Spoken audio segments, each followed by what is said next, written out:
Galaxy is muted. Come on. We want to hear what he has to say. You don't. He's very controversial. Man, Joe, I could tell you were a Marine or with the Marines because Marines are the funniest people in the world. They really are, but it's a I know. sense of humor that you have to get used to, like New Yorkers. Like, obviously, no offense, Jamie, I love you guys to death. But it took a trip or two coming from the South because people are more like egregious with their humor in the South. It's more like friendly. New York humor can be very aggressive. And it's good. Like, one time I had... You're saying this on purpose. I mean, who would do this? By the way, we are live on Facebook and YouTube, aren't we, Elle? We are, yeah. We are. Okay. So what? I'm just saying, watch what you say. Oh, no, don't worry. Facebook and YouTube. Okay. So, Joe, you don't want to offend the New Yorkers in the house. Before I knew how New Yorkers' sense of humor was, like, there's differences. Like in the South, if I say I'll call you later, that means I might call you tomorrow. Like, there's no real time limit on that. I'll never forget. I started working for America's VetDogs, and I told someone that I was on the phone with that they seemed very friendly. I said, I'll talk to you. I'll give you a call later and let you know when I find out. This was at like 10 a.m. By 1 p.m., he had already called my boss to say that he couldn't get a hold of me. He had not tried calling back. He was already mad. Like, in the South is like, I'll call you in 5 minutes. That's 3 hours in the South. Right. But I had a guy in New York actually buy me a bagel, and I thought he was messing with me because he didn't act friendly, but I was like, here's your bagel, man. I was like, it's okay. Aggressive hospitality. Aggressive generosity. Yeah. That sounds right. Pittsburgh's got enough of that sort of like, I don't even know. Like, I think there's very friendly people in Pittsburgh, but you just never know what you're going to get corner to corner downtown. Pittsburgh has a great, very friendly city, but they're really loud. They yell at you when they're being friendly. That's true. There's a lot of yelling. I always have to tell my mom to like quiet down. Yeah. Like you're just taught. We're in the living room, Mom. Like Pittsburghers are so loud. Actually, one of the first trips I went on with Jamie was to Pittsburgh on a trip, and they were having Pickle Fest. Beautiful. Pickle Fest is awesome. And it was right over this bridge, and like Roberto Clemente. And you couldn't find food unless you were buying these like $8 sticks of like meat. That everything was pickled and everything was delicious. Yeah. But it's one of the best days in the summer is pickle week. Is that what they call the whole? I don't even know how you manage that, Joe. I remember it being like really crowded. There was lots of people. And I think you had the wheelchair, and it seemed like so challenging. That's why I remember it so clearly, because I had to roll up the bridge in my wheelchair.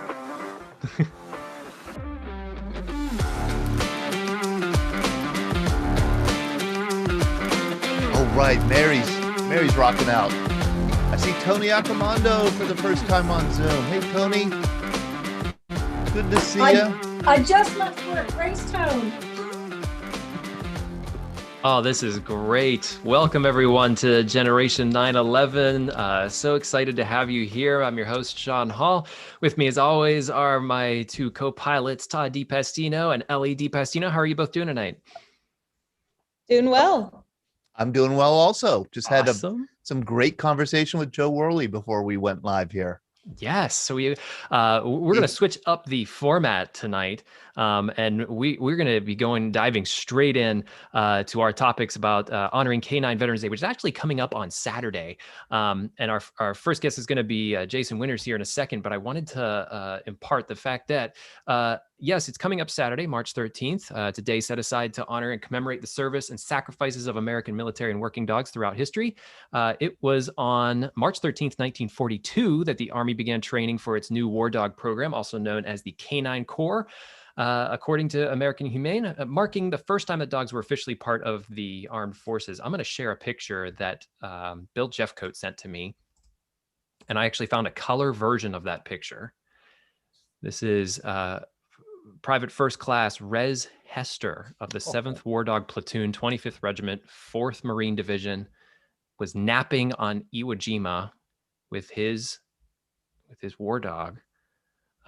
Lists some stats there. 1,047 dogs were enlisted into the Corps under the War Dog program. 465 of those saw combat service. Of the 465, 25 war dogs died while on duty with their Marine handlers in the Pacific Theater. I'm not sure if they still use Dobermans. I had a Doberman when I was a kid. They are strong dogs. Wow. But military working dogs, I mean, you can train them for so many different variety of things. Just to name a few here, you have sledge dogs, pack dogs, tracker dogs, mine and bomb detector dogs, tunnel and trap detector dogs, sentry dogs, attack dogs, tactical dogs, silent scout dogs, messenger dogs, casualty dogs. Tons of different styles and specialties that an MWD, which I do love that acronym, MWDs have. But I want to welcome here Jason Winters. Jason, are you in the room with us? I believe I saw you come in. You have the epic beard, right? Yes, sir. That would be me. Welcome. How you doing tonight? I'm doing well, and great to see all of you from various generations of U.S. service. So Makes me really glad that I shaved what pathetic excuse for a beard that I had before I got on here, because sitting next to you, man, I look like a child. We've had some epic beards on Generation 9/11. I think this is just the generation of epic beards. And we definitely, anybody who has a comment or a question or anything, please speak up or throw it in the chat or raise your hand. We want to have as many people ask questions during the program as we can. Also, after the hour, we'll have even more time for sort of open conversation with all of our guests as well.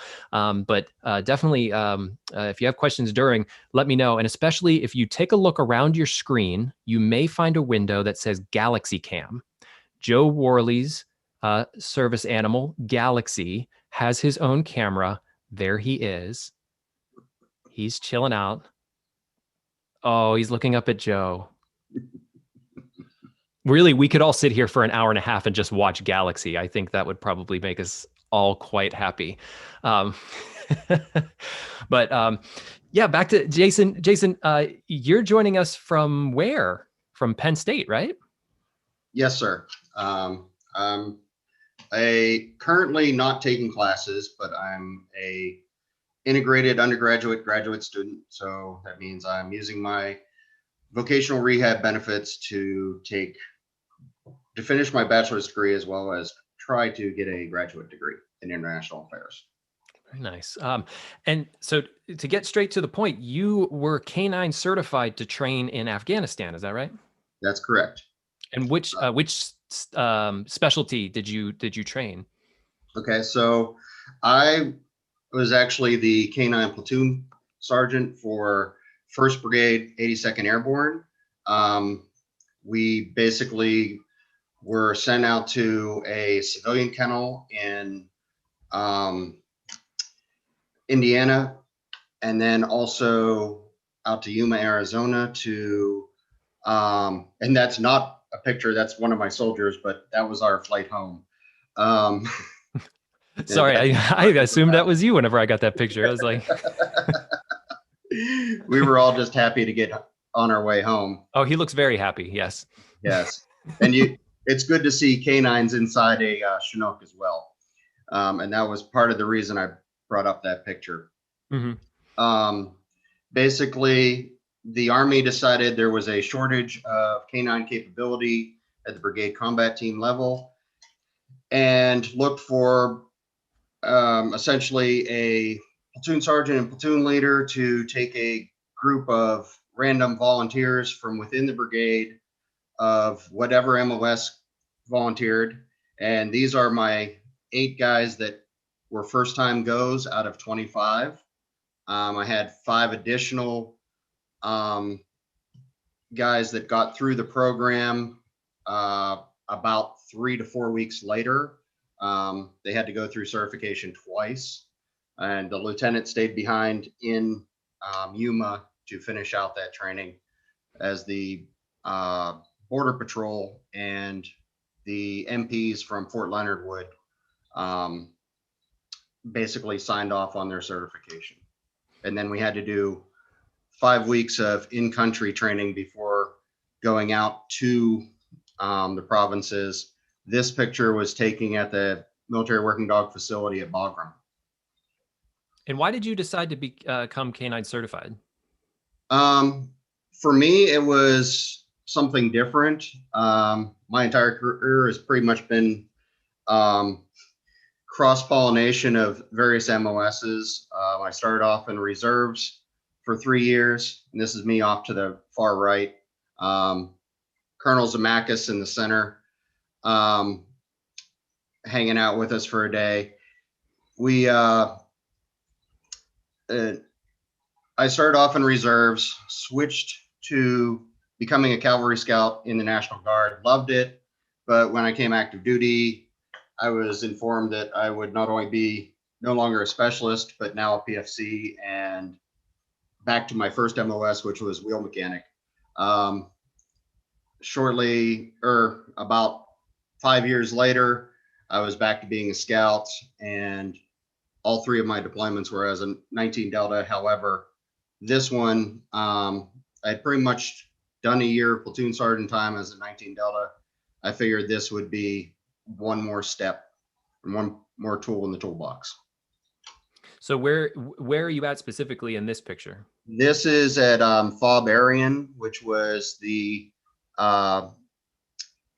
2nd Battalion, 504th Infantry, 1st Brigade Combat Team, 82nd Fob in Afghanistan, in Ghazni Province. And where would they go ahead? And if you notice this little yard, we have various K-9 obstacles, which we built out of what we could find around the fog. I have several more pictures here of the training facility, and all of this. These dogs have to be able to go through this training and complete it, and in a certain way and a certain time. Like, how is that done? Basically, we had a contractor with us, who we had one in-country contractor, plus we had contractors from Von Lick Kennels throughout the country. And every dog handler had to perform, I believe, if I remember correctly, it was 96 hours of training, other than combat missions, per month, just to keep certified on odor and everything else. And part of the problem we had was making sure these dogs stay active, especially in infantry platoons and cav platoons that aren't used to working with a handler and may not understand the limitations and capabilities of a canine. Everyone wants them to verify that there's an IED there, not to presume there's an IED there. Also, the limitations, we had one dog rendered a combat casualty due to doing a forced march across open desert for approximately 20 Ks during the heat of the day. The whole platoon that he was with came in the gate, combat ineffective, and I pretty much had a sit down with that platoon leader and his chain of command, because not only did that take the canine out of the fight, that took that soldier out of the fight. In fact, the soldier was evac'd with the canine the whole way back to Fort Sam Houston by the Veterinary Corps, unbeknownst to our own chain of command. Wow.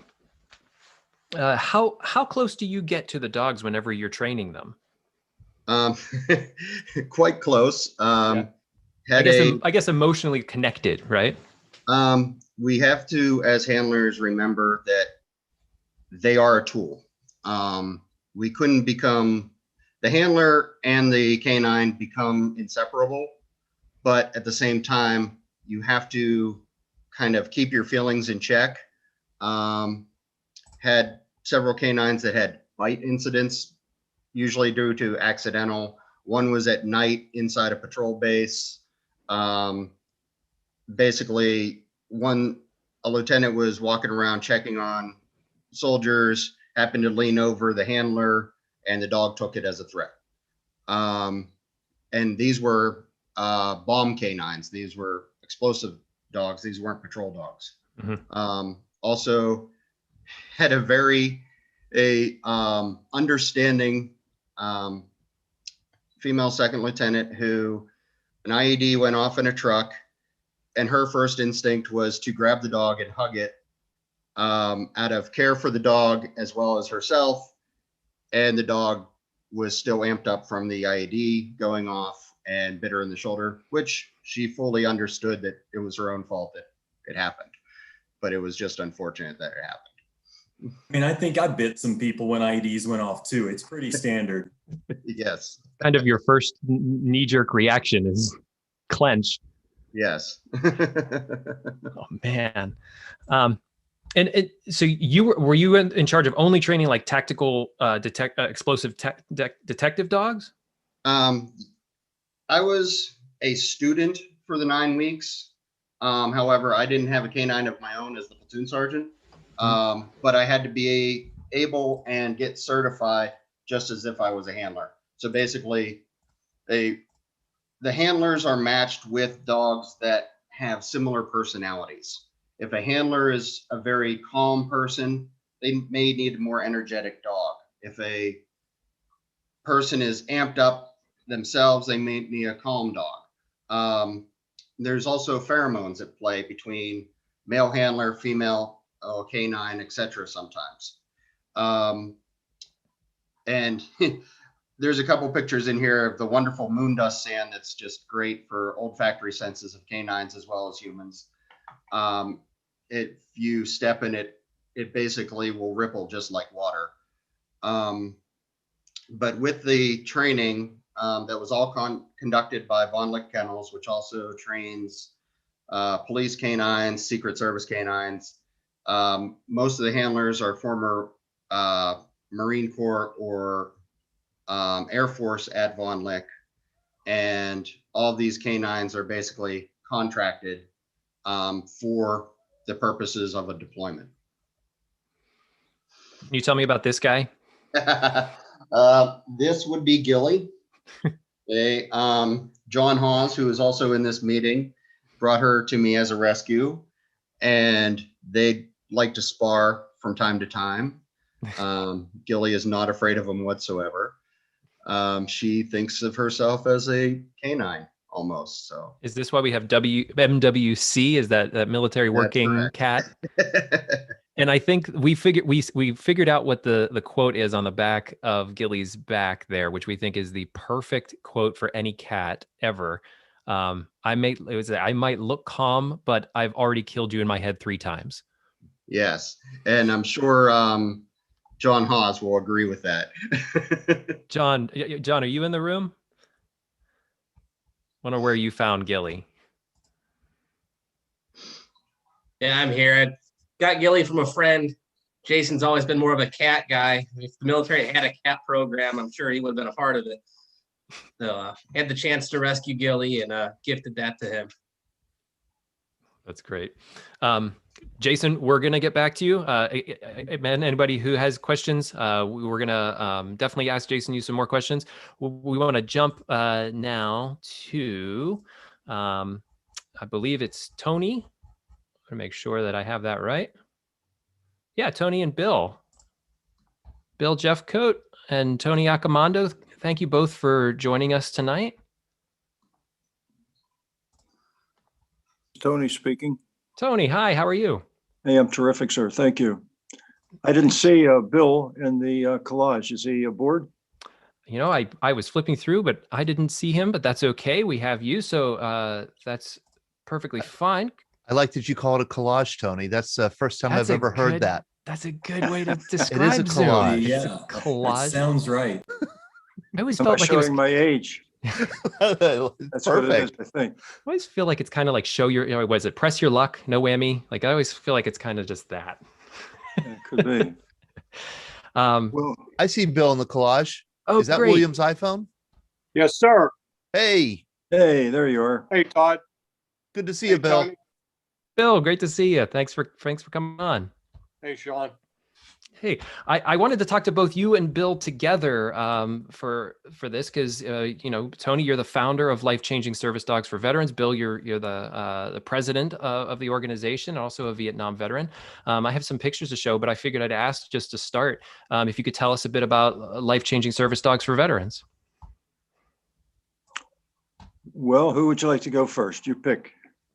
Tony, Oh, flip a Tony. coin. Come on, Tone. You do alphabetical order. That's sort of interesting. I'm happy that Jason with a W really led this off, because Anthony Accamando in a Catholic school always sat in the first row in the first seat and was almost always the first to get asked a question that I seldom knew by Sister Mary Jude. But then I'd say, how about Jason Winters? Winters, sister, way in the back. Why don't you ask Jason the question? But he was smart enough to keep his head down, even without the beard. And I want to salute Jason. I don't know if you can see this book, but I have this wonderful book. It's called The Golden Brigade, the untold story of the 82nd Airborne and beyond. It's just a great book, a tribute to the 82nd Airborne, and I salute you, Jason. Inside the cover here, the Golden Brigade, all they touched turned to gold. So you're probably aware of that slogan, which I think is very appropriate. So I salute you and the 82nd Airborne, as well as everybody else that served this great nation of ours in military uniform. And I also want to salute Todd DePastina for putting together this marvelous organization. Todd, there's no one that is your peer when it comes to bringing out the stories of veterans, no matter what their age, no matter what their combat experience or non-combat experience. You are a true blessing to the community, and your memory and the memories of all those who are telling the stories are going to live on forever, which I know is part of your message and your goal. And Sean, you're a breath of fresh air. You keep this thing moving. First time I've met you, and I thank you for that. And I know Ellie in the background must be responsible for the fabulous web page and the way you present yourself electronically. I'm moved by that. And to the extent, Bill and Tom Bagandy's on this line with us, also a number Vietnam veteran and member of the Life-Changing Service Dogs for Veterans. We're trying to upgrade our website. And probably what we should do is bring Ellie aboard to have her do the good work that she's done. So you can get her out of our grasps. Yeah, that's high praise, Tony. Thank you so much for all of that. Accolades. Ellie makes us all look good. Yes, well, she's done a good job with you. It's hard work. Just kidding. So just in terms of Life-Changing Service Dogs for Veterans, and Jason, what a fantastic introduction to the military working dogs. Although you started out with a Doberman Pinscher in Iwo Jima, I think it was, we end up, and Bill Jeffcoat had his dog in Vietnam, which he'll share with you. You're seeing a couple of shots right now. On the right is my good friend, George D'Angelo, who was a Vietnam veteran, and flew the F-4 Phantom, Air Force retired full bird colonel in Vietnam, and his dog, Luca. On the left is myself and my dog, Gunner, our dog, Gunner, German Shepherd, almost 9 years old, and we named him in honor of the helicopter gunners in Vietnam, in a sense. I tell my Marine Corps friends that we named them for all the gunnery sergeants, but that's really not the case there. And in a sense, it's really an accident, I think, or not an accident. I say a wink from God, because I think that there's a lot of divine intervention in our lives, and most of us who had the opportunity to wear a military uniform can appreciate those winks that perhaps got us to here we are tonight in this particular conference. And I happened to meet a retired Marine, actually, and his Doberman Pinscher, and his name was Sun. And it was in a setting with other Marines as they were doing a reintegration scenario with a retired Lieutenant General Jones. And I saw this Marine there with the dog, and I didn't know anything about it. I walked over and I said, "What's going on with Son? Great dog." And so he explained to me that his dog was a service dog that he got from an organization in Florida called Guardian Angels Medical Service Dogs. And I'm thinking that Carol Borden, the founder of Guardian Angels, is with us, or is to be with us. And if she's there, then I'll let her finish that particular story. So in a sense, I investigated Carol Borden, and Guardian Angels Medical Service dogs, found out the fabulous job that they were doing in terms of training dogs, mostly German Shepherds, to help mitigate the challenges that our veterans were having when they came out of combat, either with medical, physical disabilities or cognitive challenges. And at the time, there were 22 veterans a day committing suicide. That number may be reduced now to 20 or 21, whatever the number is. It's an awful number. And the challenges for our veterans today, and the young veterans that are on this call know it better than I do, because in Vietnam you went for either 12 months, mostly Marines, 13 months, and if you survived that tour, you knew you were coming home. One tour and that was it. Many times, but today you have multiple tours with an all-volunteer military, and again I salute our all-volunteer military. So they want to serve this country, and so the stress that these multiple deployments put on these great veterans of ours, for many reasons, have given them challenges. And so the bottom line with these service dogs is that they are able to mitigate suicides. And Carol has a phenomenal record in that.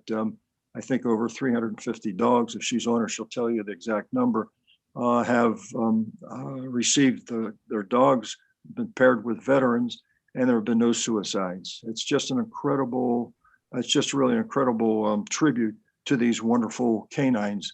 And it takes a year to 18 months to train them. It costs about $25,000 a piece.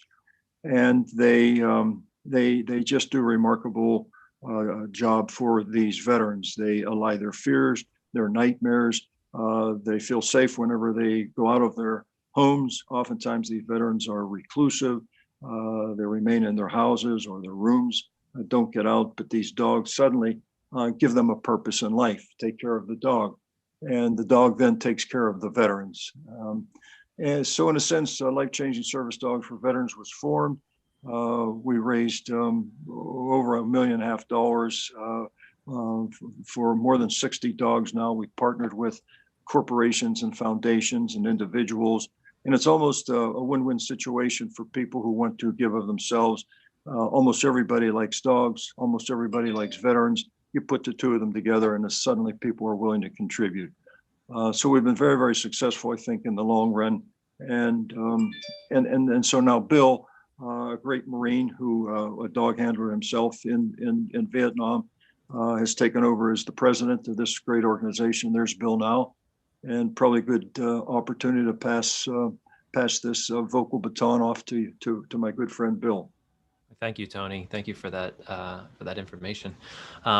Bill, this is Fräulein. I want to make sure I have the right picture this time. Yep, that's Fräulein, 4X10.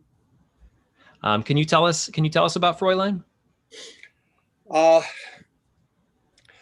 got to Vietnam November of '68, just before the Tet Offensive, and Fräulein was one of the original canine dogs that went to Vietnam. So I was probably the fourth or fifth handler that Fräulein had. Whether we were walking point on patrol, doing search and destroys, setting ambushes, running 3-man killer teams, gathering intel with recon, or just walking the perimeter wire, Fräulein was my lifeline. I walked this earth because of that dog.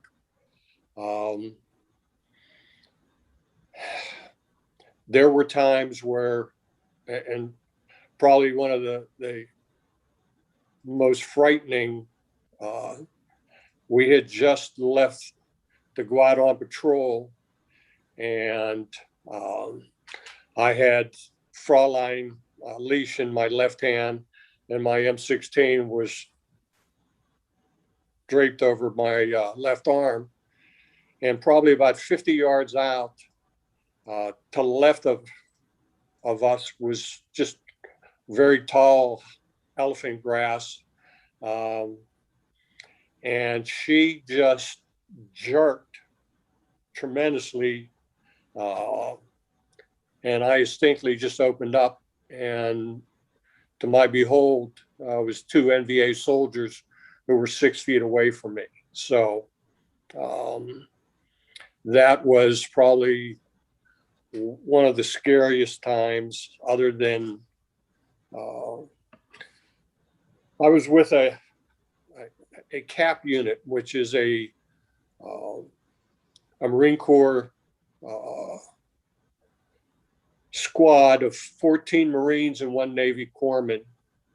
And the combined action program, the 14 Marines and 1 Navy corpsman, we lived in the villages in different hamlets that were assigned to us. And this was outside of Tam-Kee, south of Chulai. And we were to train the young Vietnamese and the older Vietnamese men as a reactionary to the NVA. And when you think about 14 Marines at time engaging anywhere from 50 to 100 NVA and Viet Cong, we were outgunned tremendously. And needless to say, Fraulein was, like I said, she was my lifeline. More times than I could think on how she had alerted to, NVA soldiers when we were down into firefights. And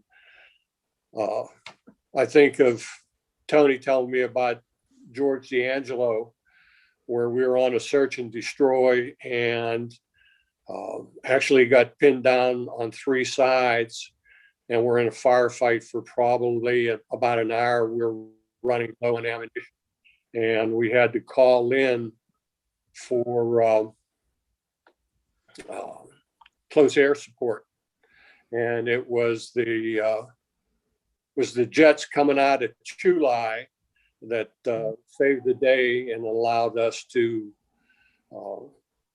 get out of this firefight and head back. And there were times where Fraulein, it's 100 degrees. You want a drink of water. She got water first. Whatever was left over in the helmet, I drank after she drank. So, Bill, you said something really interesting, that she was my lifeline. And I see, Jason, you're shaking your head. Ashley Kauto, you said your husband's a canine trainer as well. I'm sure he might relate to that. I thought maybe we'd have Jason and Ashley. I'm sorry, your husband's name again is? Andrew. I'm sorry? Andrew, thank you. And I thought Andrew and Jason could also sort of expound upon Bill's idea there of the lifeline. Can you give us your thoughts on what that meant to you as well? Andrew, you want to go first? So I did 2 deployments with dogs, both as a patrol explosive dog handler. And those dogs are absolutely lifelines. I mean, I wouldn't be here without them. With me and my dog, we found over 17 IEDs in our route. So to say that I would be here without my dogs is an absolute lie. Thank you. Jason? In the 6 months that my platoon was in theater, we found over 2,500 pounds of explosives. 1,500 of those alone were to the dog that was evac'd. One staff sergeant was actually upset that he was one of the last handlers to find anything, and was because he was scared that he wasn't doing something right, or his K-9 wasn't doing something right. And to be to the point, his K-9 was a little spastic, but one day his K-9 sat next to a bicycle, and the staff sergeant thought the K-9 was just messing with them, and then looked, and there was a rocket attached to the bicycle as an IED. Wow. And you know what's so different from my going from Vietnam and going into Iraq or Afghanistan? You know, there were 4,000 dogs that were used in the Vietnam War. 10,000 handlers, 350 of the dogs were killed in action, 293 handlers, and that's including 2 vet techs. When I was getting ready to go back to the world, you know, I went to command and I asked them if I could buy my dog. I offered them $5,000. And that request was denied. And on the day before I left Vietnam, I was approached by another handler and said that the vet wanted to see Fraulein. I took Fraulein over to the vet and was told that they were going to euthanize her. They gave me a few minutes alone with her, and then they put her down. At that point in time, the military and the US government had classified K-9s as supply. There was no need to bring them back. I think 204 dogs from Vietnam actually came back. The bulk of the dogs were turned over to the ARVNs, the South Vietnamese Army. And there was no telling of what happened to those dogs. Mm-hmm. It's not like today where, you know, these military working dogs have an opportunity to come back and at times to be with their handlers. So, and I definitely want to get to that because it's one of the main questions I have is how the service or how a K-9 Corps ward dog is going to come back and become a service animal. Before I get to that, I want to highlight here, Bill, that you received a certificate of appreciation here. And I thought you'd talk a minute about that. This is presented to Lisa Spear from David's Diner out in Springdale. Mm-hmm. Veteran friendly. Her husband, it was an Iraqi veteran. He was in a Humvee and had an RPG come up through the rear end and destroyed the Humvee. He's disabled. His back was injured. They support veterans and all the blue lines, the police, the paramedics. Voted one of the top 5 diners in the United States. And if anybody's looking for a breakfast or a lunch, Lisa and David actually did a quilt that we raffled off and donated all the money to Life-Changing Service Dogs for Veterans. So the least that we could do was put together a certificate of appreciation for their support of the men and women, female veterans that have served and are currently serving. Sean, this is Tony. I'm just wondering, I'm just listening to this wonderful conversation. And before you had our webpage up, and again, I don't know if Carol Borden's with us, but if you were if you were able to scroll, there's Captain John Kelly is at Duquesne University. It's one of the very brief videos that are on the webpage. And if there was time in this presentation just to listen to Captain Kelly's emotional 5-minute presentation, you would probably be pretty impressed. What you're seeing right there is whenever the Pittsburgh Steelers honored Captain Kelly and Carol Borden on the field 3 years ago during the Dallas-Pittsburgh Steelers game at Heinz Field. But just a little further down, it was at Captain John Kelly at Duquesne University at the Veterans Day breakfast. And if there's time, that would probably be a very brief video that would be worth viewing for anybody that might be tuning in. Thanks, Tony. And I can definitely put that into our chat as well. And we actually had John on for 2 weeks, a couple weeks back on Generation 9/11. He was telling his story and with Ranger with us. So I will throw that in the chat if we can get to it later. I definitely plan to. Now I'd like to. Mary Klepper has a question. I wondered if she wanted to jump in. Mary. Oh, sure. Thank you. My question is about the dogs. What happens to their emotional state when or if their handler is killed? Because I knew one of the rescue dogs at 9/11, and they got very depressed when there were no more bodies to find, and the dog had to be retired, and went home with his fire handler. So I was wondering if that happens to the military dogs. Bill, I can't address for a military working dog is just, it's the next handler up. One of the veterans from Afghanistan may be able to expand on that, but Andrew or Jason?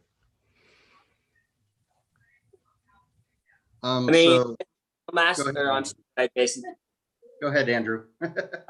As a kennel master, part of our duties is to assign those dogs, like Jason was talking about, based on personalities, based on dogs' capabilities, limitations of the handler, pairing, a dog's strengths with the human's weakness. What we tend to do is when we do those reassignments, it's a pretty long process. It's not just one day I wake up, I decide I don't like this guy anymore, and I take his dog away from him. And then that dog's reassigned.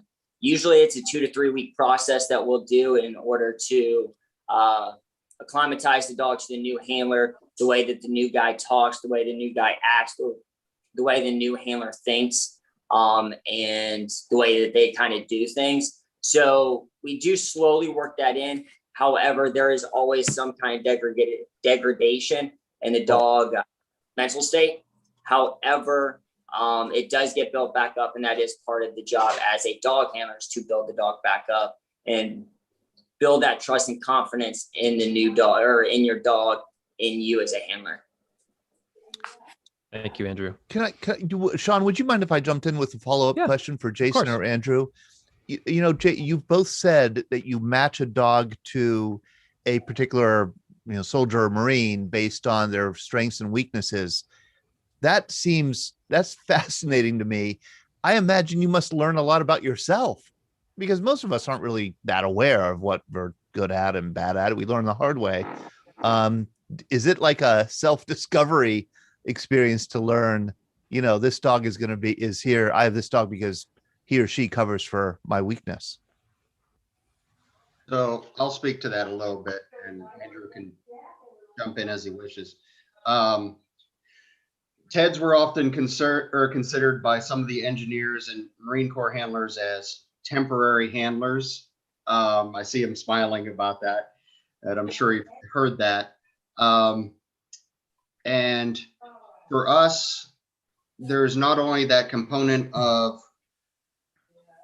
does the person who is the handler have a very low monotone voice, and to get their dog energetic and ready to find something, maybe they have to talk like this and get them real energetic or something like that.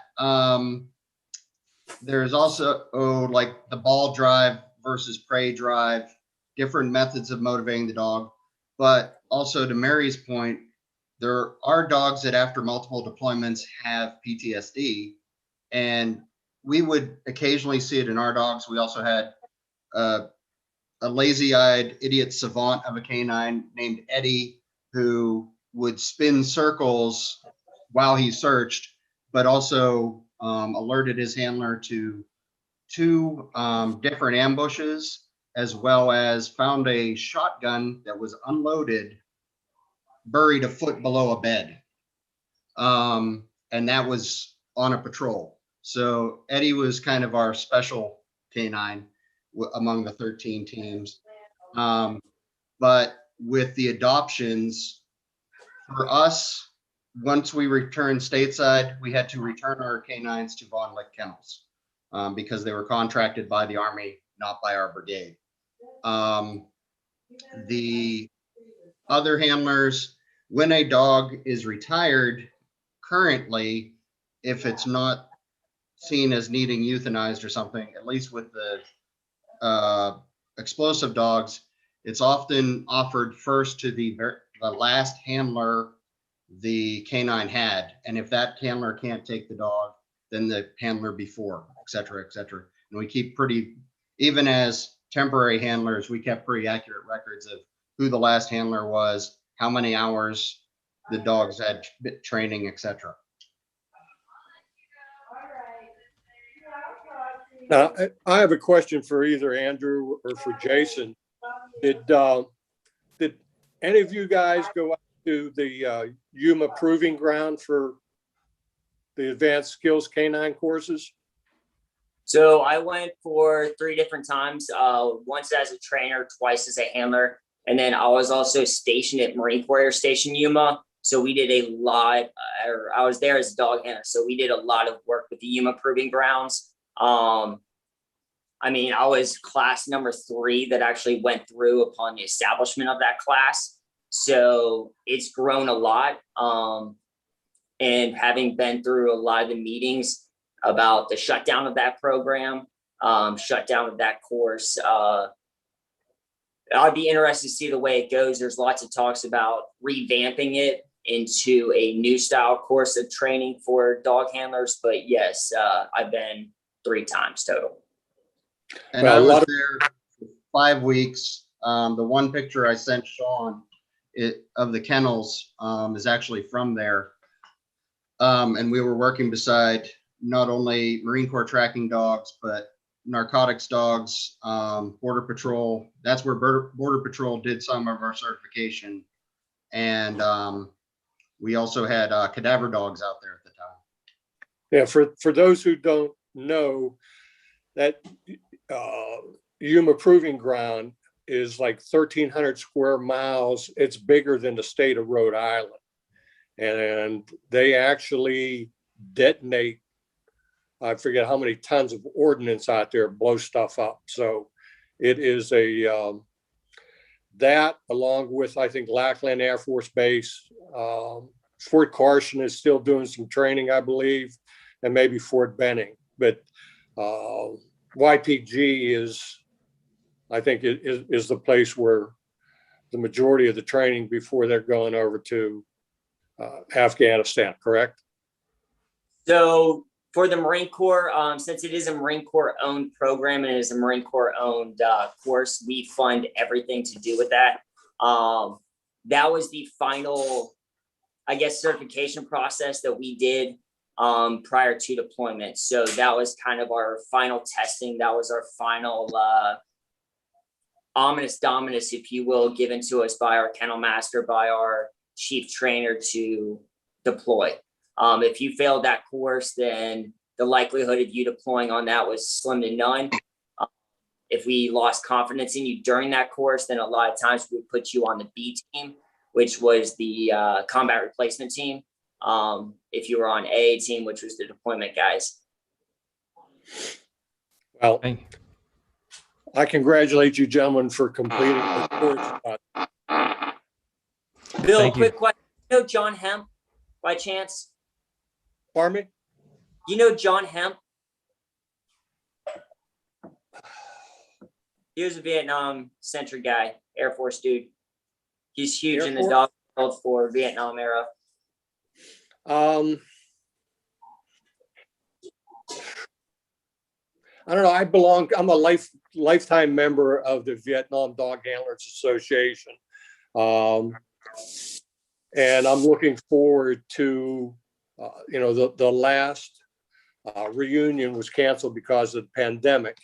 And one of the main reasons why, and let's see if I can get that up there, if you guys can see that. Mm-hmm. Yep. I was wearing this shirt at Soldiers and Sailors Hall in Pittsburgh at a premiere showing of a PBS special by Ken Burns and Linda Novich on the Vietnam War. And a gentleman came up to me and said, hi, I'm with a group called Life Changing Service Dogs for Veterans. And I was wondering if you would like to go to a meeting and possibly becoming a committee member. Well, and this was an officer looking gentleman, and it just so happened to be Tony's younger brother, Tony Accamando. And so that's how I got involved with Life Changing Service Dogs. And Life Changing Service Dogs is a part of our next guest, Guardian Angels Medical Service Dogs, which is Carol Borden and Jack Wagner. You're both joining us from that organization, correct? We support Guardian Angel Medical Service Dogs. Mm-hmm. Our initiative right now, and I can let Jack expand on that, is the building of a new campus in Western Pennsylvania and making it the Northeast Regional Campus. So I'll segue over to Carol or Jack, whoever wants to go. Thank you. Hi, Carol. Hi, Jack. Welcome to Generation 9/11. Thanks for joining us tonight. Hi, and thank you for having us. And the first thing I want to say is all of my thanks to all the veterans from every generation that are on the phone tonight. Thank you for your service. And thank you to the dogs that made it possible for you to be here tonight, all those great war dogs. So we kind of take over where you leave off once you are out of the military. And oftentimes, so many of our veterans, as we all well know, are afflicted by various disabilities caused by their time in the service. The dogs play a role in their life once again, because what we do, trained dogs you're very familiar with, German Shepherds, it's our specialty. We train them to basically complete your life, to become your arms and your legs again, to be all the things that you may not be able to do anymore. So we teach full mobility dogs. We teach skills to mitigate the challenges of PTSD. We teach to alert to oncoming seizures, diabetic changes, a plethora of different things. So the dogs now take on a new role of saving lives in a different way. Instead of being on the war zone battlefield, they're on the civilian battlefield, if you will. And it's an amazing mission that we have, and we're so grateful to Life Changing Service Dogs for Veterans for helping us network and bringing us into Pennsylvania. I'll let Jack talk about our campus there in a minute, but the mission that we have, the success that we have had is unbelievable. We have seen veterans that have been homebound for as much as 25 years. We've seen people that haven't been out of their own bedroom in 6 months. And once we are able to pair them with a dog, they're able to integrate back into their families, back into their communities. They go to school again, get college degrees, they travel the country, they get jobs, they get married, they start businesses. I mean, it's just amazing, the transformation that we see in these people, such deserving people, and all because of the amazing tasks and skills that these dogs are able to do for them. So it's a very exciting business. We currently have over 350 teams paired in 29 states. We're planning to pair another 50 dogs this year. So we'll have quite a few more coming up soon. We have quite a few of those. I believe all of you are based in Pennsylvania. So we have quite a few dogs, quite a few teams working there in Pennsylvania, and several more coming up on our roster very soon. And in addition to training the dogs, we train people too. So we actually have college accredited classes that are also approved by the VA under the GI Bill. And people who are interested in either learning to be dog trainers or service dog trainers, we have classes that they can take to establish themselves in that field. You know, it's very exciting, all the different ways we can do things. One of the other things we do, in fact, we just hired several new trainers because we're always growing and expanding in spite of the pandemic. And we love hiring military dog trainers. We also hire some military dog handlers and put them through our classes, but the trainers are also of great value to us, and we just modify some of the things that they knew how to do in the military dogs and apply some of those skills to service dogs. So I'm super excited to be here tonight. Happy to take your questions on how we train the dogs, what we teach them to do, anything like that. But I want to give Jack an opportunity.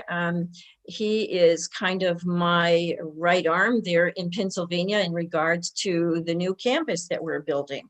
So Jack, do you want to tell them about that? Hi, Jack.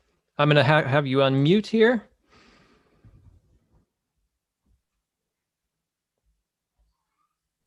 I think he's there. He is here. I still can't hear you, Jack. I'll ask you to unmute one more time.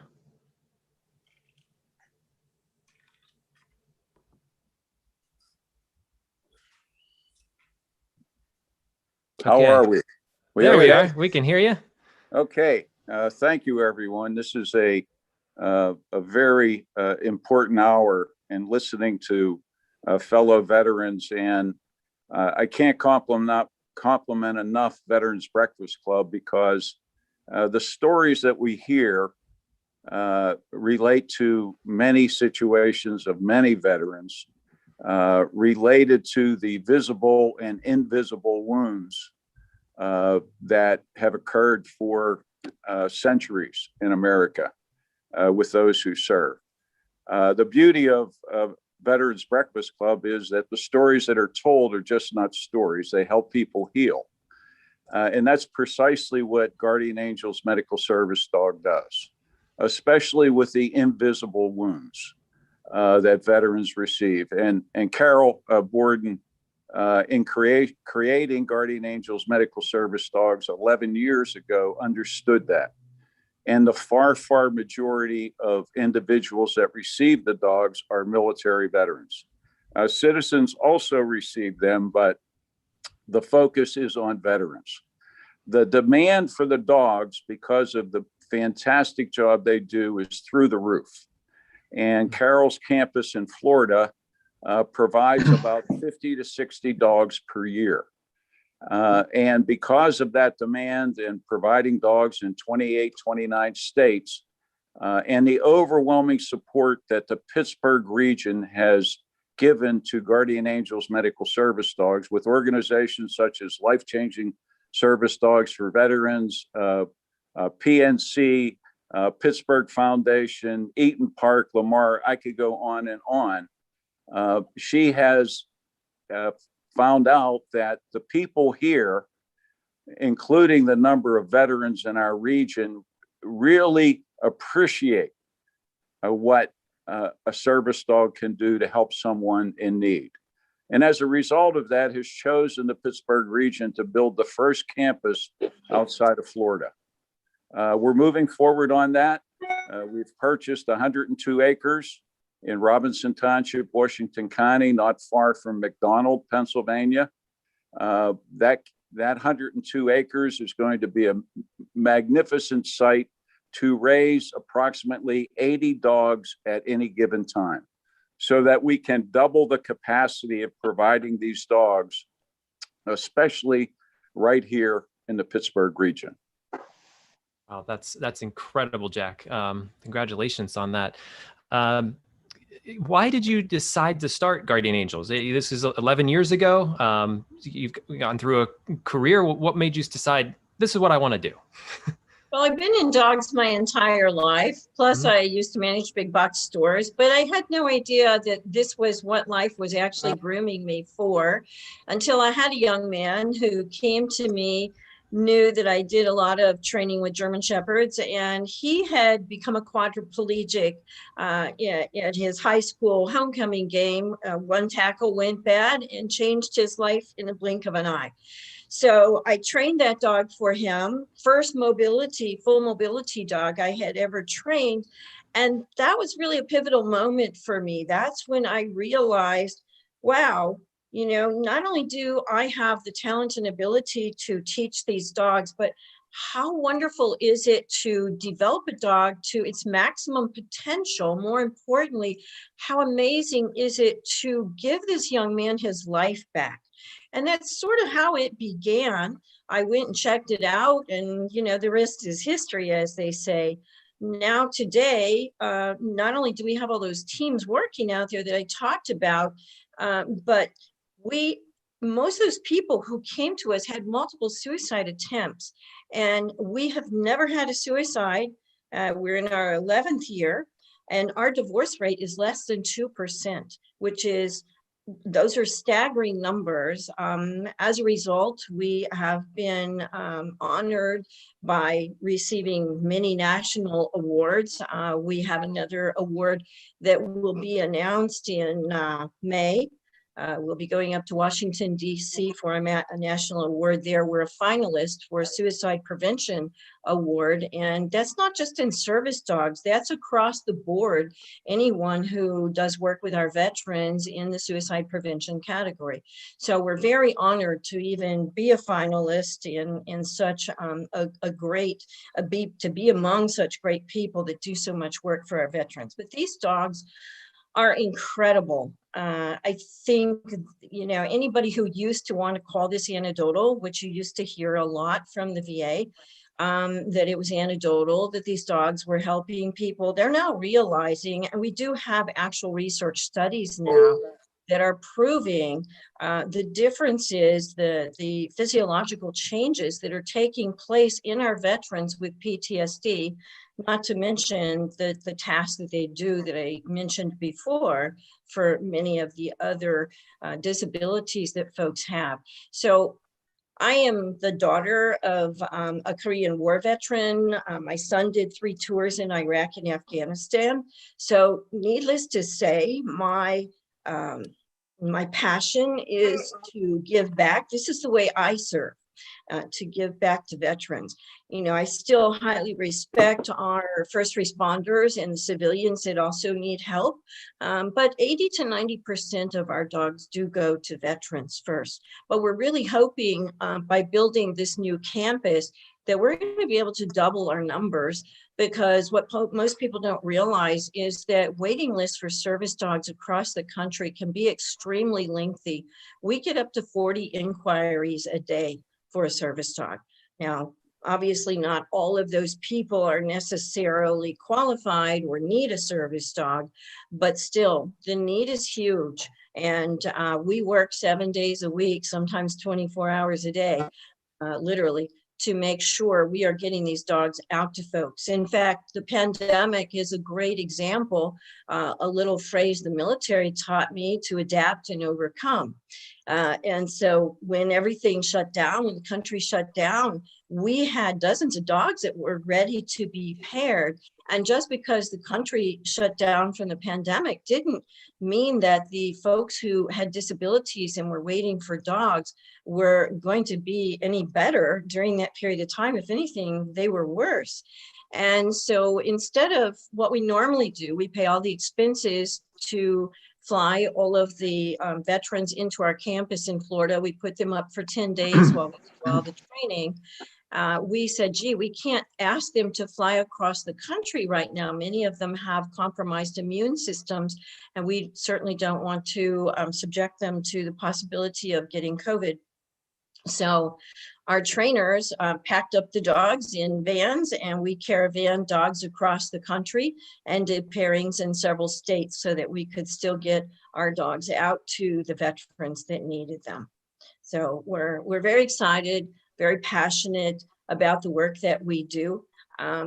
I told a reporter the other day, I said, I would never take a paycheck if I didn't need to put food on the table and a roof over my head, because the gratification that we get back from hearing the stories time and time again, every day, every week, of how our veterans are walking the face of this earth today because of their service dog, and they're convinced they would not have been here otherwise. That's all the gratification, that's all the paycheck that I need. In fact, I don't know if you have time to play, but I did send you a couple of videos that are testimonials, basically, a couple of our veterans that talk a little bit about what their dogs meant to them. And so if you have time for that, you might want to play it. I can definitely put those links in the chat. Thank you, Carol. And if we can get to them later in the program, I will. And thank you both, Jack and Carol, for joining us from Guardian Angels Medical Service Dogs. I'm going to pop now over to our last guest for the program, but we're still going to have open conversations. So keep those questions coming in the chat. Jamie McGrade and Joe Worley, thank you both for joining us from America's VetDogs. Thank you so much for having us this evening. A lot of great veterans organizations are here with us tonight, and we're so happy to be a part of it all.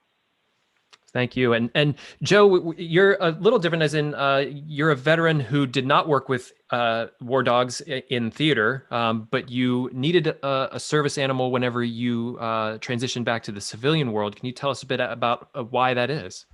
I actually did work quite a lot with dogs, but they were devil dogs. My bad. Okay. No, I'm just, it's a Marine Corps reference. Okay. So as a Navy corpsman, you take care of your fellow Marines, and they're called devil dogs. Sorry, that didn't translate well. That's all right. The redness on my face is really normal. How hard are they to handle, Joe? Are they difficult to handle, devil dogs? They are. I imagine trying to babysit a baby that's just as big and strong as you. It can... Brad, you're shaking your head. I say that with love. My Marines took good care of me, and I'm not insulting their intellect. They just, mob mentality can happen with two Marines. Sir, all you have to do is just give them a box of crayons, and they'll shut up for a couple hours. So just to show, Marines like to simplify things. You use the term, Carol, adapt and overcome. Marines just say semper gumby, which just means always flexible. Okay, I'll remember that. Yeah. So Joe, you were injured in, was it Iraq? Correct. Yes, I was in Fallujah, Iraq in 2004, and ended up getting hit on foot. Well, luckily I was on feet at the time. Now I'm on foot with an IED. And that's a bad joke too. Sorry. And this shows you with your first service animal, Benji or Benjamin. Yes, yeah, that's Mr. Benji. I got him in 2008 in the first on-campus class for America's VetDogs. And you and I had a conversation before the program. You said that you were paired with Benjamin when it was the right time for you. Could you elaborate on that? Yes. So, after I got injured, I had a 3-month-old daughter I'd never even held. We were at the very tail end of our deployment. I had about a little over 2 weeks left in Iraq before we head back to Kuwait. And so when I ended up getting injured, I'd already been through all the combat in the entire deployment. I didn't really miss out on any of that. And so when I came home, I had to sort of deal with the mental side of things as well as deal with the physical side of things. And I'll show you, I ended up, getting a shiny prosthetic leg out of it. And my other leg is messed up pretty badly. I ended up having over 30 surgeries, but I had to get my head right. And I had to figure out what it was that I needed in my life. And I think that I figured some of that stuff out by failing. Unfortunately, I started gaining weight. I wasn't taking care of myself. Even in the picture that you just showed, I was just on my way down I'd gotten up to 270 pounds. And it was heartbreaking for me, not because I was depressed. I didn't deal with any of those types of, I was never considered suicide or anything like that. But for me, I had given up. I'd stopped pushing and I'd stopped trying. My wife is 115 pounds if she's carrying something. And so me being 250 plus at the time, I hated asking her to do anything.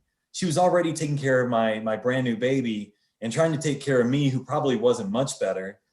And I just wasn't, I felt awful asking for help. And so when I found out about America's Vet Dogs and I got Benjamin, it was almost like somebody kicked me in the butt. And it really sort of just woke me up. I started walking again. I started going to the gym. I started taking better care of myself physically, which made taking care of myself mentally 1,000 times easier. Mm-hmm. And getting involved with nonprofits, as I think Carol can attest, it does something to you. It fills your spirit up in a way that you can't explain to other people. You get outside of the military and people think they miss the camaraderie of the military, and you do, you miss that family unit. But a big thing that you miss is being a part of something that's so big, that is affecting the world. And so no matter what you're doing when you get out of the military, it almost seems silly. And you have to sort of recalibrate and realize that there's joy in being a door greeter at Walmart. There's ways that you can affect the world because you're so used to doing it on a large scale that you forget that you can do something amazing on a small scale that can ripple outward. And getting involved with nonprofits, getting involved with America's Vet Dogs was the best thing I think I did for my recovery, outside of getting Benjamin and then Galaxy. Jamie, were you a part of America's Vet Dogs when Joe came in? I was not. I met Joe in 2012. So he had Benjamin for 4 years. I met Joe quite early on. And, I find what we do so rewarding. Again, Carol, I'm sure agrees. Having the opportunity to meet all these veterans from different eras, different branches of the military, and knowing really that these dogs, the veterans tell me the dogs are changing my life. And I'm just hearing the dogs are saving my life. And so it makes it all so worth it to continue our efforts. Carol mentioned something about veterans not leaving their homes and then sort of the dogs helping pull them out of their shell. That is something we have absolutely seen. We've had veterans go from not leaving their house to doing public speaking.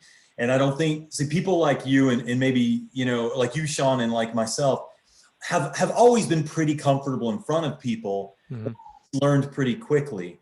But I don't think a lot of people realize that, like you and I, may not realize how big a jump it is to do public speaking when you've never done something like that before. And so I've been humbled by some of the people I've met whose lives have been absolutely altered.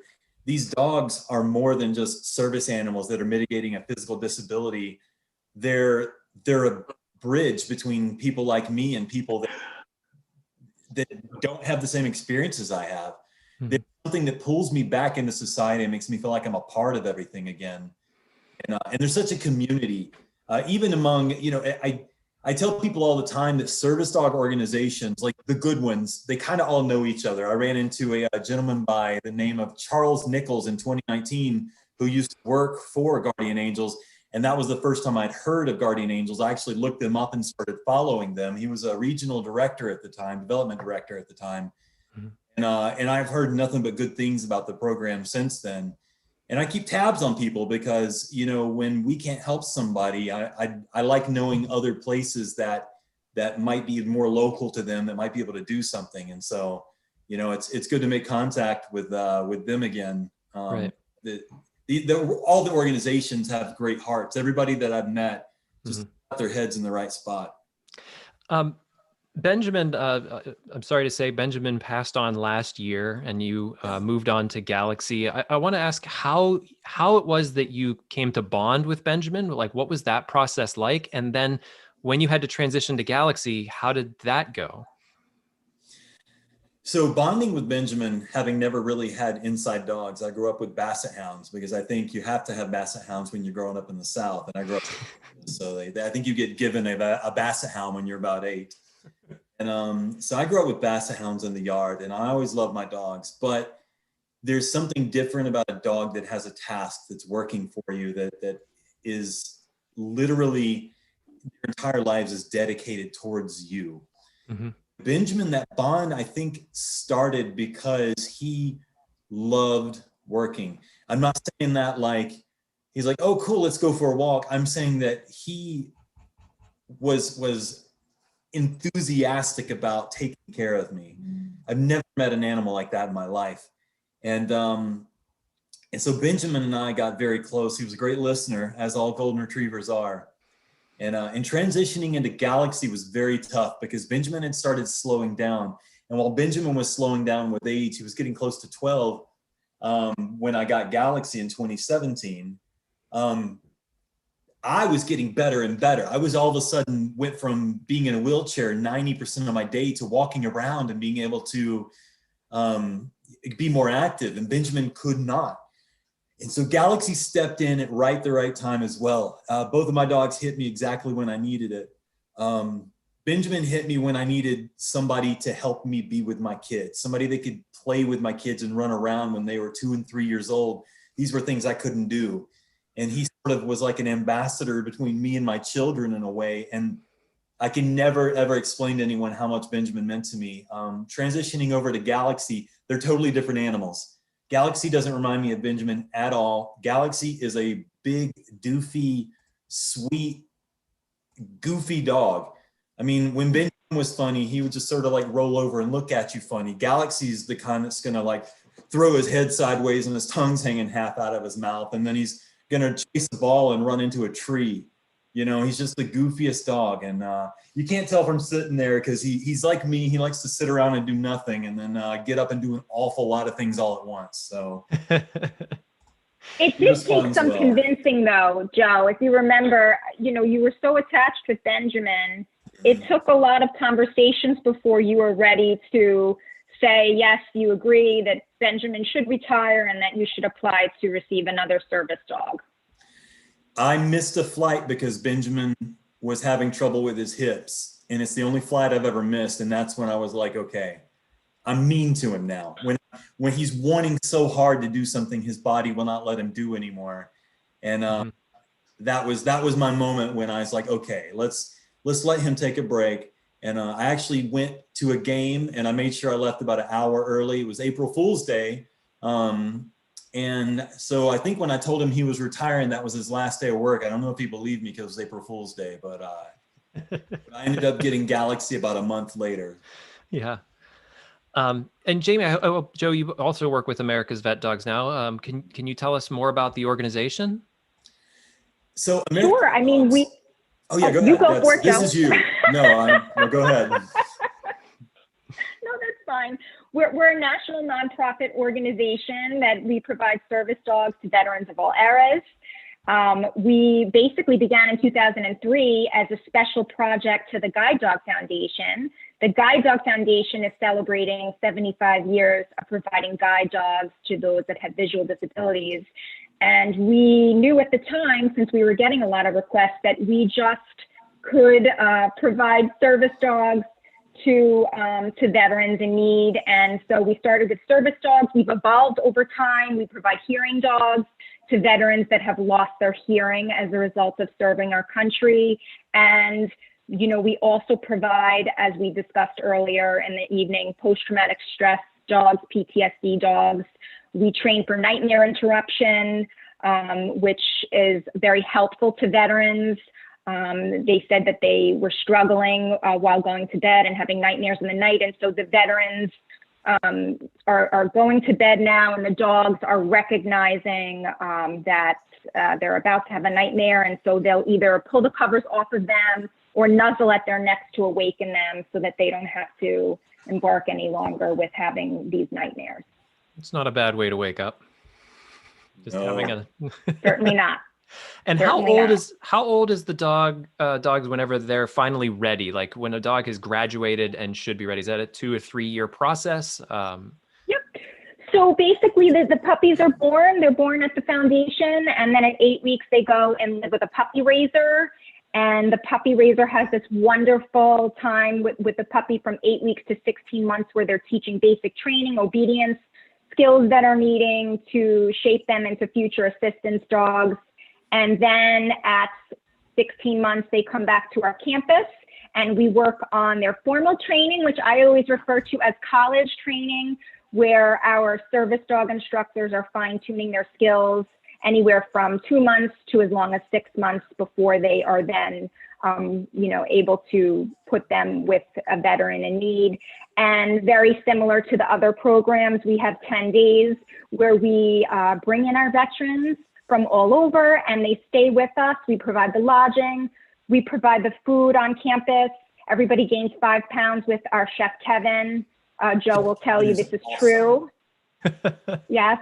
And, by this point, the dogs know what to do. It's really instructing the veteran on how these dogs are going to best help them and what commands they need to give them so that they can help mitigate their disabilities. And a real quick story about Sully H.W. Bush that we saw a picture of there on the screen. H.W. Bush, that sounds familiar. Sully H.W. Bush, one of the most exciting times in my career at the foundation was learning that George H.W. Bush chose America's VetDogs for a service dog of his own, and that was Sully. And I actually knew Sully as a very young puppy, so this was extremely exciting for me. And he lived with the president, for a few short months before, this was after Barbara passed away, and he had him for the last months of his life. And now it was the president's wish that he would go on and continue his work, because at that time he was still fairly young and could continue on with his career, Sully. So now Sully is working at Walter Reed Military Medical Center in Bethesda. And so we're proud of all the work that he is doing. Thank you. And I want to open this up to everyone here for questions, comments. I also had a quick question. I think Jason and Joe, you probably could both answer this. Andrew, if you're still with us, the dogs that are trained for tactics combat, they are in theater, and then they make that transition to be a service animal. Jason, have you worked with dogs that have made that transition? And if anyone has, what is that like? So I have not personally, other than friends who have, like student veterans who have adopted former working dogs. Usually it's a patrol dog or a TED dog. I find it interesting when a friend adopts one and then I'm like, hey, can I borrow your dog? And I'll take that dog through the veterans programs office here at Penn State, and all of a sudden their dog's doing stuff they didn't know their dog could do, and searching people's purses and belongings, etc. But it can be really interesting on a college campus, I'm sure. Oh, yes.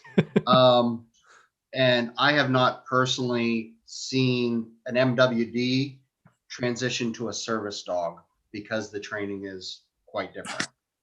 Yeah, I'll piggyback off that. Having probably adopted out probably close to 200 dogs in my career, I can tell you I have never seen a single patrol dog or a single explosive dog that has made it through that type of training. And the primary reason for that is we need extremely high driven dogs that have extremely high titration levels, extremely high drive for toys, rewards, bites, things along those lines, that when you're talking about service animals, that they need to be a whole lot more relaxed, a whole lot more sit around and wait, sitting underneath a table at a restaurant or walking through Walmart. That if you have a Labrador that's trained for explosive detection, extremely high drive, the likelihood of that dog sitting around or slowly, easily walking through Walmart is not going to happen. That dog's going to be trying to pull everywhere, search everything, like Jason was saying. That dog wants to work. It doesn't really want to sit around and wait. So whenever we buy our dogs or we breed our dogs, we breed them for very specific purpose, and that is extremely high drive, extremely high prey drive in the dogs. So it's not really good. The two programs don't really go hand in hand. Okay. The biggest reason I think behind that is, to sort of follow in what he said and agree 100%, is that the focus of a service dog is directly on one person at all times. If I need help, the dog needs to be at a position and at an attention level where it can almost anticipate what I need. Mm-hmm. A dog that is trained to do, patrols or whatever, their job from their time they're, a puppy on is to look at everything else. Mm-hmm. Is to watch everything, see how other people are acting. Service dogs are supposed to ignore everyone else. So it's you're asking them to change the entire way that they function. And it's hard for veterans to do as we come home. And so you can imagine it can be very difficult for a dog. Not to say there's not a place for them, but people need to understand what those dogs have been through before they, little Johnny from, that grew up in Little Five Points in Atlanta probably doesn't need a patrol dog. He's not going to know what that dog has been through and why that dog hates this specific mailman. So that's a great point. Is there a particular breed that is the best? I mean, we see it in a lot of German Shepherds tonight. We saw one Doberman. We see some Golden Retrievers. You see a lot of those. They're very smart types breeds of dog. But do you find that one breed is just cut above all the rest? Well, there are certain breeds of dogs that were bred to work and have a work ethic and a higher intelligence base. So we typically start there. However, with that being said, it always boils down to the individual dog, because just because a breed is supposedly bred to have certain traits and characteristics, environment plays a great impact on how they actually turn out. So it's very important that not only do they start with the right genetics looking for, but the environment is correct along the way. So they're getting the proper foundation, being desensitized, have the proper nerve, everything that goes into being a service dog. And the other guys were absolutely spot on as to why your working military dogs do not transition into being service dogs. We do some rescues, but we predominantly do our own breeding program. And we actually start with German Shepherds that do come from the Czech Republic and Germany from the working military and police lines, but we breed very carefully to bring down the energy level. And there's a very fine line before you start to lose the work ethic and intelligence. So it's a very fragile balance in order for us to get the dogs that are correct and not too energetic for their recipients. But there are several breeds that are used. What most people don't remember, because you see so many Labradors and Goldens, which are great dogs, but the very first service dogs officially were after World War I, where they trained several thousand German Shepherds to help the soldiers that had been blinded by mustard gas. And the very first service dog that came to our country was in 1929. That was also a German Shepherd, and that was our first service dog. He was a leader dog in the United States. So German Shepherds go way back. They're an extremely versatile breed. When I showed dogs many years ago, I actually had Labrador Retrievers. And so people often ask me, so why don't you use Labs and you have Shepherds? I said, because I had Labs, and they go through the terrible twos for a very long time. And the German Shepherds tend to mature much more quickly, at least in the lines that I was familiar with. And so our Shepherds are ready to go at an earlier age than my Labs would have been. Is there a point where a dog does fail out? A dog like this one just can't be trained. We're probably just gonna say, all right. That's called career change. Dogs don't fail. They don't fail. Career Good change. catch. Yes. Yes. Boy, I wish they would have introduced that to me in grade school. Darn. Well, something that one of the guys mentioned a bit ago is there's the right place for, the different types of dogs. And it's so true, even in service dogs, military working dogs, you have to know what the dogs are made of, what they're all about, what their variables are. And we do the same thing that they were talking about with the military handlers.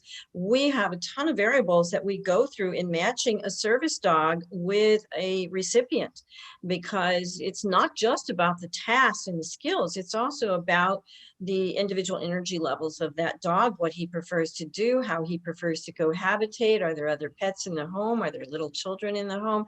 These are all things that make a difference. But in the end, there is a right place for every dog in this world.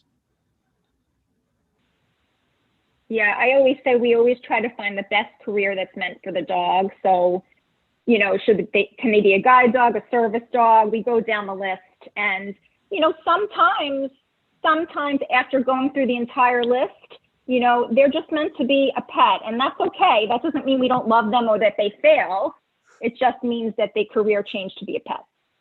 You never have any issues placing a dog like that, because usually it comes down to a dog that overreacts to thunder or lightning, or for some reason loves playing with cats, and you just can't get them to stop doing it. It's hardly ever an aggression issue or anything like that. Dogs don't normally get that far into the program without finding out whether or not there's some aggression there. And so there's always something for those dogs to do. And there's plenty of places and people that would love to have a well-trained dog that just doesn't like vacuum cleaners. Any other questions from our Todd? You're this shaking is your just head. Great stuff. I just love this conversation. I'm a dog lover. I'm an animal lover. But what fascinates me most is how the handler has to be trained. And this was going on in the chat here on the Zoom side, how important that is on a lot of people who receive the dogs. And I'm guessing war dogs especially don't totally understand that they need to be trained with the dog. And that to me is fascinating. I'm just fascinated by that relationship. I had a dog who at 16 died earlier or last year at age 16. And I guess her mission in life was to sit on whatever chair I was about to sit on. And she was able to really detect where I was going to end up and get there first. And, if that was her goal in life, then she did that really, really well. Yeah. I just want to add that with dogs that we've worked with, like I said, they generally just love working, and it makes you enjoy your time with those animals. And so for us, absolutely 100%. But every dog that I've seen begin to fail is because of the owner. It rarely does a dog begin to just randomly start displaying negative behavior. It's almost always a lack of care or attention, on the handler side. So, and not from our trainers, I'm just saying, when I see a service dog that is acting poorly, I can watch that person with that dog for about 3 minutes and tell you about 9 things that they're doing wrong. Yeah. You're so right, Joe. And so many people think that when you get a dog that is already trained, that it's like some computer program and it'll never change. But one of the things I teach in my college courses is that every interaction with a dog is teaching it something. Even when you're doing bad things, you're teaching, you're untraining, this is still a form of training. And dogs learn their entire lives, just like people do. So even though a dog can go out in perfect condition, and we've spent all kinds of time doing training with the recipients before they come in, while they're there, we have follow-up, etc., they still can undo some of the things that we have done, regardless of how strong the foundation is. So you're absolutely right in your critique. I'm sure you guys have had to go snatch up a 110-pound dog off of someone and do a complete retraining / weight loss plan on the. Oh yeah. That's the biggest culprit, overweight dogs.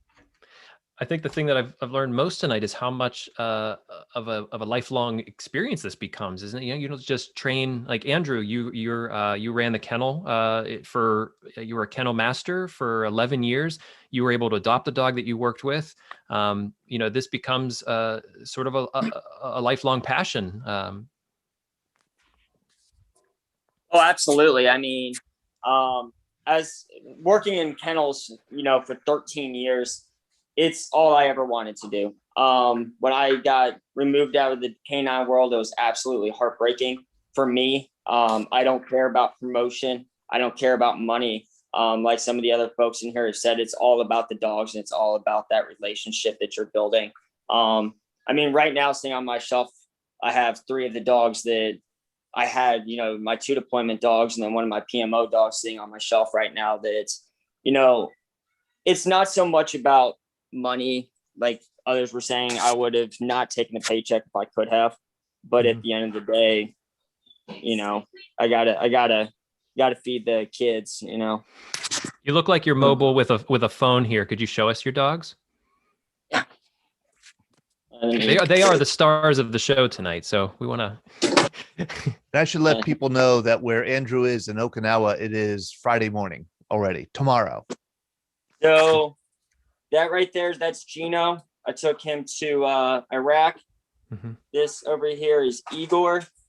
I took him to Afghanistan. That's Kato, which we ended up doing probably close to 14 Secret Service trips. Got to be with, President Obama, when he was Vice President Biden, Hillary Clinton, and people along those lines with that dog.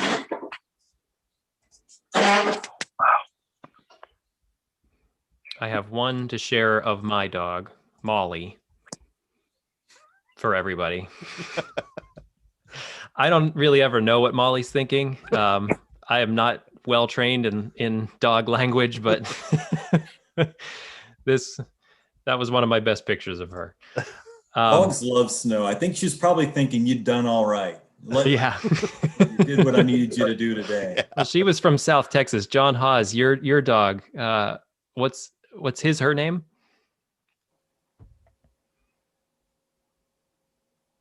My dog's name is actually Fenty, and I named him after my squadron commander from Afghanistan who was killed in a helicopter crash.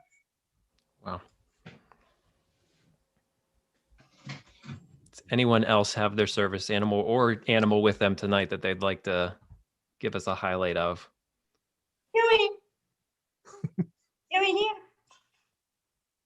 He's sleeping in the other room. Carol, yeah. Might I say, Galaxy has hardly moved for 90 minutes. Galaxy has been hanging. Jason Winters, you got Gilly up. There's there. Huey. Say hi, Huey. Beautiful. My old girl's 12, so she can't jump up here, but Huey has followed in her footsteps. She's been retired. This has been really, really great tonight. Any other questions or comments for our group here? I really appreciate everyone coming on tonight, talking about all this. It's been a great learning experience overall, and just wonderful to hear the stories and honor for Canine Veterans Day. Does anyone have any special celebrations or things that they do for Canine Veterans Day? I didn't even know there was a Canine Veterans Day till like a week ago, Sean. Well, now you gotta get a parade together. This has been so interesting. We did it for Julia. We're gonna have to do a parade. That's right, a parade for Canine Veterans Day. This has been so interesting to me, and I can't help thinking about how much more self-aware you become when you become that bonded with a dog, because you have to know how your behavior, your tone, your mood is impacting the dog. I just imagine it's a great way to become more aware of your own self. You don't sleepwalk through life. You become aware because you're responsible for the dog. Thank you for everyone for coming on today. I do want to, before we sign off, and it's SE 8:35, that we are having our Vietnam Veterans Day celebration on March 29th, Monday at 7 p.m. We posted the Eventbrite registration page 2 days ago, and we already have well over 100 people signed up for it. And one of the features of this event is that we're sending out welcome home boxes to every Vietnam veteran who registers.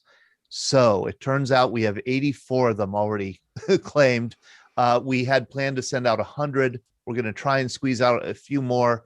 But if you can join us on Monday, March 29th on Zoom, it's actually be the same Zoom link here for tonight.